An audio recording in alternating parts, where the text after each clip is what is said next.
Are Adam and Eve the most important people in the Bible?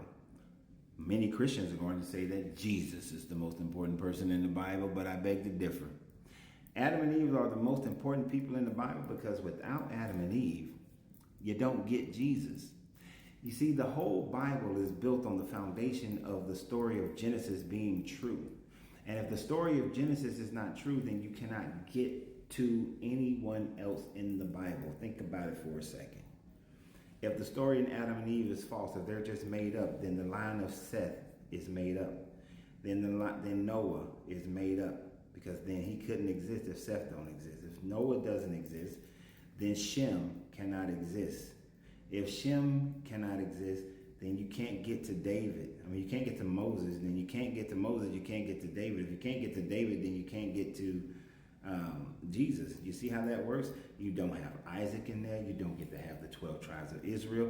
The whole idea of the Israelites then become just a made up thing if it's not true. And that also makes your God not true. So who are the most important people in this book? It's Adam and Eve. Now, is Adam and Eve a true story? Well, let's think about it for a second. Before the Adam and Eve story, you had the same story told by the Sumerians and the Akkadians, which came long before the Israelite people and even the Assyrians. And in their story, it was Adapa and Titi who were placed in the Garden of Eden in Chaldea, and they were to be administrators over the garden as prescribed by Enki and Enlil. So the story of Adam and Eve is based on Adapa and Titi, which is borrowed from the Sumerians, from the Akkadians, from the Assyrians, and somewhat the Babylonians. So it's a borrowed story about the Anunnaki and them creating man in order to become a slave labor force for the Anunnaki and to serve the gods. Adapa and Titi were special because they got to work in the place of the gods, the garden of the gods. So they were special. They were the final variation of man that was successful. And they ruled over man as house servants. So they are only true as they are based on somebody else's story that has nothing to do with an Israelite. You have to remember, Israelites never came about until around 1200, between 1200 to 1000 BCE. Prior to that, that entire region was controlled by the Egyptians. The Canaanite people lived there. Once the Bronze Age collapse happened, the people in the hillside countries separated themselves from their Canaanite brethren and began to call themselves Israelites. They venerated Yahweh, but they venerated Yahweh as a son of El and Asherah, and then they made Yahweh El, and Yahweh was married to Asherah, and then they got rid of Asherah. Then they got rid of his children, Baal and Mot. So over a few hundred years of time, the story continued to change. It was a creation story. It was a made-up story that they borrowed from those that they already knew. So no, the Genesis story does not stand up.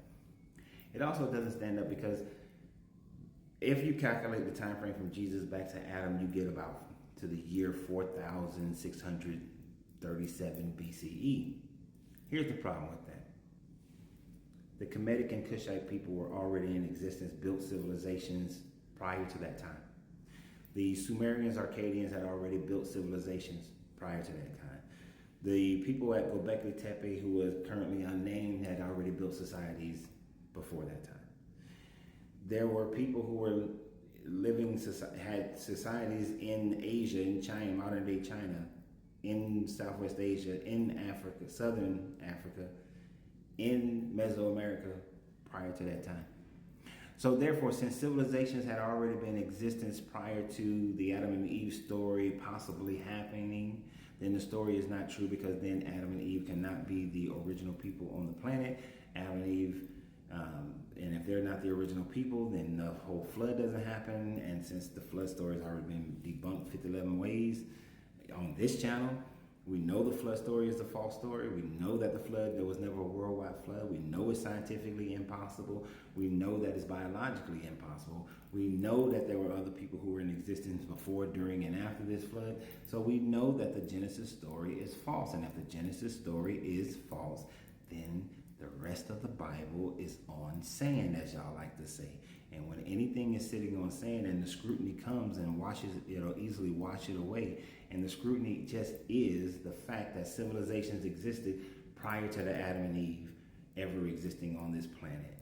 And it is a borrowed story from the Sumerians of Adapa and Titi, who had 2 children named Cain and Abel. It is a borrowed story. It is the borrowed Anunnaki story. That's it. So, the most important people, yeah, it's Adam and Eve. Because without that, you don't get the rest of the story. And if you can't get the rest of the story, then Jesus don't exist. None of it matters. It might have been a historical person named Yeshua who claimed to be a Messiah. That joker was not walking on water, healing the blind, healing the sick. The biblical Jesus never existed.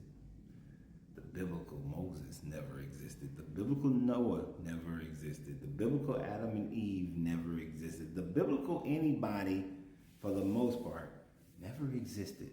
The biblical version. So y'all have a great day. Tell me what you think.